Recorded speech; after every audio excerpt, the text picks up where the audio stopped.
Сайн байна уу?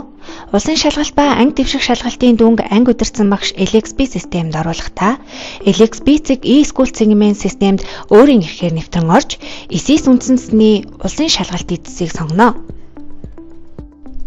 Төвшнөөс хамааран 5, 9, 12 дугаар ангийн төгсөх шалгалтын дүн, бусад төвшний дэвших шалгалтын дүнг бүртгэнэ. Үндсэн дэлгэцэд шалгалтын төлөв, анги, шалгалтын нэр болон төрөл, шалгалт эхлэх болон дуусах огноо, шалгалтын дүн, үнэлгээ бичигдсэн нийт сурагчдын тоо болон баталгаажуулан илгээх сонголтууд харагдана. Шалгалт нь үндсэн 5 төлөвтэй байх бөгөөд шалгалтын дүн оруулаагүй хичээл үүсээгүй улаан төлөвтэй, багш шалгалтын дүн оруулан хадгалсан хичээл хадгалсан шар төлөвтэй, багш дүн үнэлгээг баталгаажуулан сургалтын менежерт батлуулахаар илгээсэн хичээл менежерт илгээсэн саарал төлөвтэй, сургалтын менежер шалгалтын дүнг засварлуулахаар буцаасан бол буцаасан улаан төлөвтэй, сургалтын менежер хяналтын дүнг баталсан бол баталсан ногоон төлөвтэй харагдана. Багш дүн оруулах хичээл дээрээ курсороо байрлуулан хулганы баруун товч буюу маус 2-ыг дарахад нэмэх тэмдэглэгээ бүхий дүн оруулах товч гарч ирнэ. Тухайн товч дээр дарж дүнгээ оруулна. Дүн оруулах дэлгэцт дараах байдлаар харагдана. Шалгалтанд ирсэн төлөвийг сурагч бүрээр бүртгэх ба тасалсан төлөвөөс бусад төлөвт дүн оруулах боломжтой. Шалгалтын дүн 10-ийн бутархайтай дүнгээр оруулах боломжтой. Ангийн нийт сурагчид дээр дүн оруулсан байх шаардлагатай.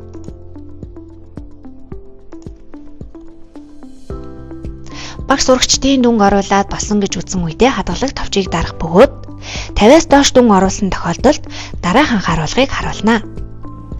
Шалгалтын дүнг засахдаа дүн засах хичээл дээр курсороо байрлуулан маус 2-ыг дарахад засах товч гарч ирнэ. Тухайн товчон дээр дарахад дэлгэцт дараах байдлаар харагдана.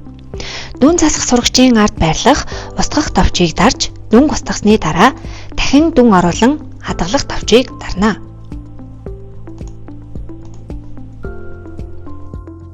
Анги удирдсан багш шалгалтын дүн үнэлгээний дэлгэрэнгүй мэдээллийг харахдаа шалгалтын нэр дээр даран орох бөгөөд тухайн ангийн сурагчдын дүн үнэлгээ дараах байдлаар дэлгэрэнгүй харагдана.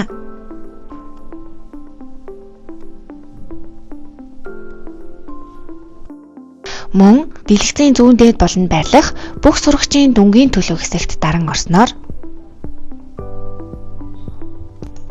тухайн ангийн сурагчдын код, овог нэр, сонгон судлах хичээлийн тоо, судлагдхууны нэршил болон дүн үнэлгээний мэдээлэл дараах байдлаар дэлгэрэнгүйгээр харагдана.